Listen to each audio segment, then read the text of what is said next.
Hello student, नमस्कार। आज हम लोग पढ़ेंगे वनस्पति ऊतक। ऊतक कहते किसे हैं, ऊतक के प्रकार व इनसे संबंधित पूछे जाने वाले प्रश्न। तो क्वेश्चन नंबर हम फर्स्ट देखेंगे। क्वेश्चन नंबर फर्स्ट सबसे पहले हम देखेंगे ऊतक कहते किसे हैं। ऊतक रचना, उत्पत्ति तथा कार्य में समान कोशिकाओं के समूह को ऊतक कहते हैं। ऊतक किसे कहते हैं? रचना, उत्पत्ति तथा कार्य में समान कोशिकाओं के समूह को ऊतक कहते हैं। चलिए क्वेश्चन नंबर पहला हम देखेंगे। फर्स्ट है, विकास के आधार पर ऊतक कितने प्रकार का होता है? इसका आप लोग आंसर बताएंगे। विकास के आधार पे ऊतक कितने प्रकार का होता है? इसका ऑप्शन नंबर सी वाला सही है। 2 प्रकार का होता है। एक होता है पहला विभज्योतिकी ऊतक, दूसरा अस्थायी ऊतक। चलिए क्वेश्चन नंबर हम 2 पे चलते हैं। क्वेश्चन नंबर 2 है, ऊतकों का अध्ययन कहलाता है। ऊतकों के अध्ययन को क्या कहते हैं? इसका ऑप्शन नंबर बताएंगे। इसका ऑप्शन कौन सा सही होगा? इसका ऑप्शन नंबर ए वाला सही है, औतकी। इसे इंग्लिश में कहते हैं हिस्टोलॉजी। ऊतकों को अध्ययन के क्या कहते हैं? औतकी, हिस्टोलॉजी कहते हैं। चलिए क्वेश्चन नंबर हम 3 पे चलते हैं। क्वेश्चन नंबर 3 क्या कह रहा है, इसे देखेंगे आप लोग। स्थिति के आधार पर विभज्योतिकी ऊतक के प्रकार हैं। स्थिति के आधार पर विभज्योतिकी ऊतक के प्रकार हैं। इसमें देखेंगे, इसका ऑप्शन पहला है शीर्षस्थ विभज्योतक, बी वाला है पार्श्व विभज्योतक, सी वाला है अंतर्विष्ट विभज्योतक। इसका ऑप्शन नंबर डी वाला सही होगा। ये सभी स्थिति के आधार पर विभज्योतिकी ऊतक कितने प्रकार के होते हैं? 3 प्रकार के होते हैं।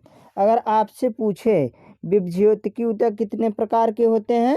3 प्रकार के। चाहे तो आपसे पूछ ले स्थिति के आधार पे, या उत्पत्ति के आधार पर, या कार्य के आधार पर, या कोशिका विभाजन तल के आधार पर। ऊतक कितने प्रकार के होते हैं? विभज्योतिकी ऊतक 3 प्रकार के होते हैं। चलिए इसमें और भी जान लीजिए। शीर्षस्थ विभज्योतक, इसका कार्य क्या है? यह क्या करता है? लंबाई में पौधे के जड़ व तने के लंबाई में सहायक होता है। लंबाई में shoot apex and root apex के वृद्धि में सहायक होता है। पार्श्व विभज्योतिकी क्या करता है? पार्श्व विभज्योतिकी यह क्या करता है? पौधे के मोटाई में सहायक होता है। ये पौधे के मोटाई में सहायक, उसके जड़ व तना के मोटाई में।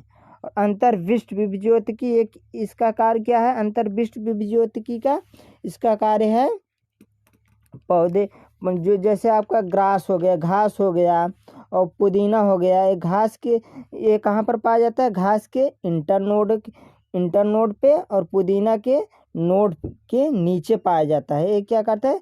ये नोड और इंटरनोड में वृद्धि करने में सहायक होता है। चलिए क्वेश्चन नंबर हम 4 पे चलते हैं। क्वेश्चन नंबर 4 पे, शीर्षस्थ विभज्योतक सिद्धांत किसने दिया? Apical cell theory. शीर्षस्थ विभज्योतक सिद्धांत किसने दिया? इसका आप लोग आंसर बताएंगे। इसे इंग्लिश में कहेंगे एपिकल सेल थियरी।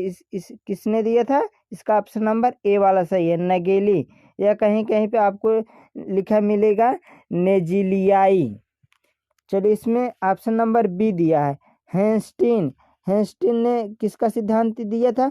ऊतक जनवाद थियरी, हिस्टोजन थियरी दिया था हेंस्टीन ने। और सी वाला है सिमिट ने क्या दिया था? टूनिका कार्पस सिद्धांत दिया था सिमिट ने।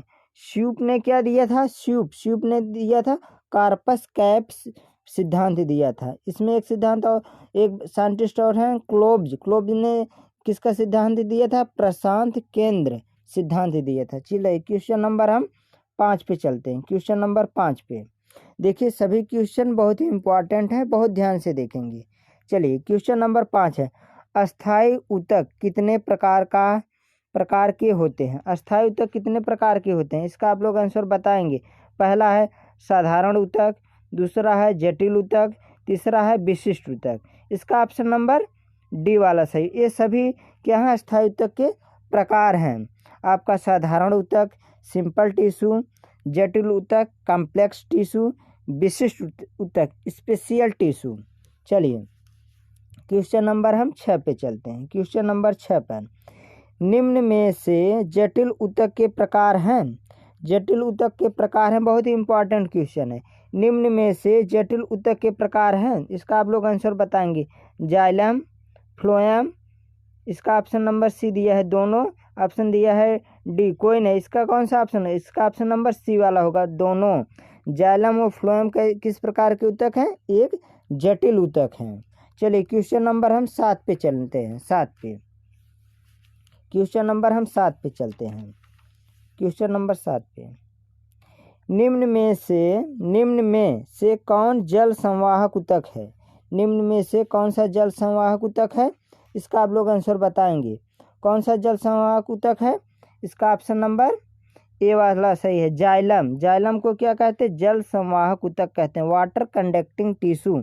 जाइलम, जाइलम का कार्य क्या होता है? जड़ों द्वारा अवशोषित जल एवं खनिज लवणों को पौधों के विभिन्न भागों तक पहुंचाना इसका कार्य होता है। जड़ों द्वारा अवशोषित जल एवं खनिज लवणों को पौधे के विभिन्न भागों तक पहुंचाना होता है। जाइलम को और किस नाम से जाना जाता है? दारू के नाम से जाना जाता है। चलिए इसमें आप बताएंगे फ्लोएम का कार्य क्या होता है? फ्लोएम को क्या कहते हैं? फ्लोएम के भोज्य पदार्थ संवाहक ऊतक कहते हैं, फूड कंडक्टिंग टिश्यू कहते हैं।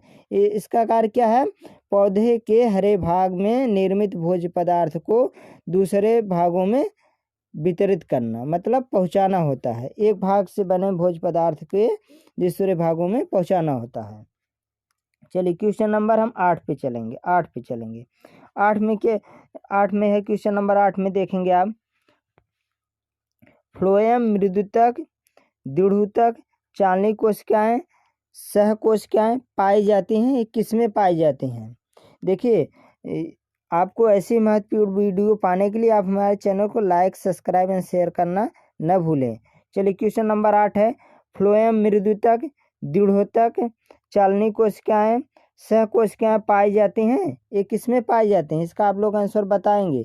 इसका ऑप्शन नंबर बी वाला सही है, फ्लोएम में पाए जाते हैं। फ्लोएम मृदुतक कोशिकाएं, दृढ़ूतक कोशिकाएं, कभी कभी पूछ देता है चालनी कोशिकाएं किस में पाई जाती हैं, सह कोशिकाएं किस में पाई जाती हैं? किस में पाई जाती हैं? फ्लोएम। इसमें एक ऑप्शन दिया है सी वाला, कैम्बियम। कैम्बियम का क्या होता है? इसे भी जान लीजिए। कैम्बियम का कार्य क्या है? यह पौधे के ग्रोथ में सहायक होता है। कैम्बियम पाया कहाँ जाता है? यह कैम्बियम जो है जाइलम और फ्लोएम के बीच में पाया जाता है। एक पतली परत होती है जाइलम और फ्लोएम के बीच में, वही क्या कहलाती है? कैम्बियम कहलाती है। चलिए क्वेश्चन नंबर हम 9 पे चलेंगे। क्वेश्चन नंबर 9 पे वाहिकाएं, काष्ठतंतु, काष्ठ मृदुतक कोशिकाएं पाई जाती हैं। किस में पाई जाती हैं? इसका आप लोग आंसर बताएंगे। ये किस में पाई जाती हैं? ये जाइलम में पाई जाती हैं। ये जाइलम कोशिकाओं के प्रकार हैं, वाहिकाएं, काष्ठतंतु, काष्ठ मृदुतक कोशिकाएं किसके प्रकार हैं? जाइलम के प्रकार हैं। चलिए क्वेश्चन नंबर हम 10 पे चलेंगे। क्वेश्चन नंबर 10 पे चलेंगे। पौधों में भोज्य पदार्थ एकत्रित होता है। इसका आप लोग आंसर बताएंगे। पौधों में भोज्य पदार्थ एकत्रित होता है, किसमें एकत्रित होता है? इसका आप लोग आंसर बताएंगे। इसका ऑप्शन नंबर डी वाला है, मृदुतक ऊतक में क्या होता है? भोज्य पदार्थ एकत्रित होता है। पैरेनकाइमेटस टिश्यू में क्या होता है? भोज्य पदार्थ एकत्रित होता है। अच्छा, दृढ़ूतक, स्थूलकोण ऊतक, मृदुतक एक किस प्रकार की कोशिकाएं हैं? इसे आप लोग बताएंगे। ये कैसी कोशिकाएं हैं? ये सिंपल टिश्यू हैं, साधारण ऊतक हैं। ये साधारण ऊतक किसका प्रकार है? परमानेंट टिश्यू का, अस्थायी ऊतक का ये प्रकार है। ये काइमा कोशिकाएं किसमें पाए जाते हैं? ये मृदुतक कोशिकाओं में ही पाई जाती हैं। चलिए क्वेश्चन नंबर हम 11 पे चलते हैं। क्वेश्चन नंबर 11 पर, संवहन एधा से उत्पन्न होता है। इसका आप लोग आंसर बताएंगे। संवहन एधा वेस्कुलर कैम्बियम से उत्पन्न होता है। वेस्कुलर कैम्बियम से क्या उत्पन्न होता है? द्वितीयक जाइलम, द्वितीयक फ्लोएम तथा संवहन किरण। इसका ऑप्शन नंबर बी वाला सही होगा। इसका ऑप्शन नंबर कौन सा सही होगा? इसका ऑप्शन नंबर बी वाला सही होगा। चलिए क्वेश्चन नंबर हम 12 पे चलते हैं। क्वेश्चन नंबर 12 पे 12 देखें, जिन संवहन मंडलों में कैम्बियम उपस्थित होता है उन्हें कहते हैं। इसका आप लोग आंसर बताएंगे। जिसमें कैम्बियम उपस्थित होता है उसे क्या कहते हैं? ओपन टाइप, खुले वेस्कुलर मंडल। और जिसमें नहीं होता उसे क्या कहते हैं? बंद टाइप। जिसमें कैम्बियम नहीं होता इसे क्या कहते हैं? क्लोज टाइप वेस्कुलर मंडल।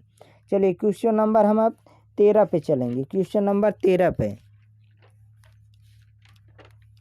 क्वेश्चन नंबर 13 देखेंगे।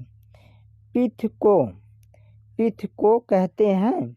इसका आप लोग आंसर बताएंगे। पित्त को क्या कहते हैं? इसका आप लोग आंसर बताएंगे। इससे क्या कहते हैं? मध्यक कहते हैं। इसका ऑप्शन नंबर बी वाला सही है, मध्यक। अच्छा बताएंगे पित्त पाया कहाँ जाता है? यह जैसे कोई एक प्लांट होगा, इसका आप सेक्शन काटेंगे तो जो बीच में होता है एकदम मध्य में, उसे क्या कहते हैं? पित्त कहते हैं। फिर ये इसके आगे जाइलम से घिरा रहता है, फिर फ्लोएम से घिरा रहता है। पित्त मतलब मध्य में होता है, इसे मध्यक कहते हैं इसीलिए। चलिए क्वेश्चन नंबर हम 14 पे चलेंगे। 14 में क्या कह रहा? अरीय संवहन पुल पाए जाते हैं।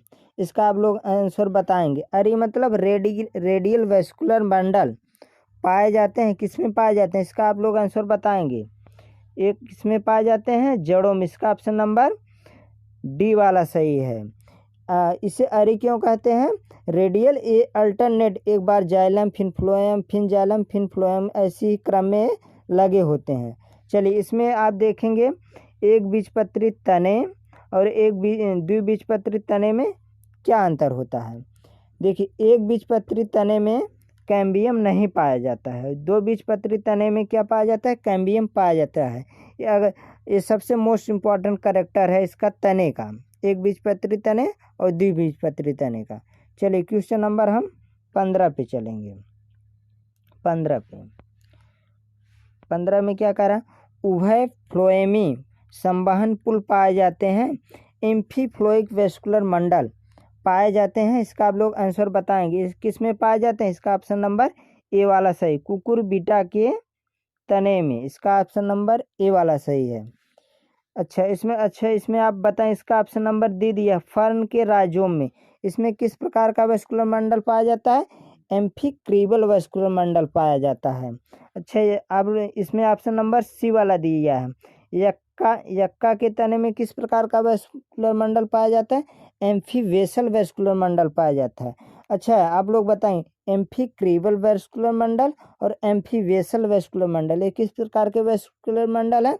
कंसेंट्रिक वेस्कुलर मंडल के प्रकार हैं, सकेंद्रीय वेस्कुलर मंडल के प्रकार हैं। चलिए क्वेश्चन नंबर हम 16 पे चलते हैं। रबर छीरी कोशिकाएं पाई जाती हैं। इसका आप लोग आंसर बताएंगे। रबर छीरी कोशिकाएं पाई जाती हैं। इसका कौन सा ऑप्शन होगा? रबर छीरी कोशिकाएं किस में पाई जाती है? कनेर में। इसका ऑप्शन नंबर ए वाला सही। और किस में पाई जाती हैं? यूफोर्बिया में, मदार में। कभी कभी पूछ देता है मदार में कौन सी कोशिकाएं पाई जाती हैं, यूफोर्बिया में कौन सी कोशिकाएं पाई जाती हैं, तो आप कौन सी बताएंगे? रबर छीरी कोशिकाएं। अच्छा इसमें ऑप्शन नंबर बी दिया है, पोस्ता। इसमें बताएंगे किस प्रकार की कोशिकाएं पाई जाती हैं? रबर छीरी वाहिकाएं पाई जाती हैं। इस देखिए बहुत ही माइन्यूट अंतर है। इसमें रबर छीरी कोशिकाएं पाई जाती हैं, इसमें रबर छीरी वाहिकाएं पाई जाती हैं। रबर छीरी वाहिकाएं। और किस किस में पाए जाते हैं? आर्जिमोन में, सनकस में कैसी कोशिकाएं पाई जाती हैं? रबर छीरी वाहिकाएं पाई जाती हैं। अच्छा इसमें दिया ऑप्शन नंबर सी, बिच्छू पौधा। बिच्छू पौधे में इसमें किस प्रकार की कोशिकाएं पाई जाती हैं? इसमें ग्रंथिल कोशिकाएं पाई जाती हैं, ग्रैंडुलर सेल्स पाई जाती हैं। चलिए क्वेश्चन नंबर हम 17 पे चलते हैं। 17 लास्ट, इसे देखेंगे। प्रातः शरद ऋतु में चालनी नलिकाओं के छिद्र बंद हो जाते हैं। इसका आप लोग आंसर बताएंगे। प्रातः शरद ऋतु में चालनी नलिकाओं के छिद्र बंद हो जाते हैं। किसके कारण बंद हो जाते हैं? इसका ऑप्शन नंबर पहला ही सही है, कैलोस के द्वारा क्या होता है? बंद हो जाती हैं। देखिए ऐसी महत्वपूर्ण वीडियो पाने के लिए आप हमारे चैनल को लाइक, सब्सक्राइब एंड शेयर करना न भूलें। Thanks for watching this video.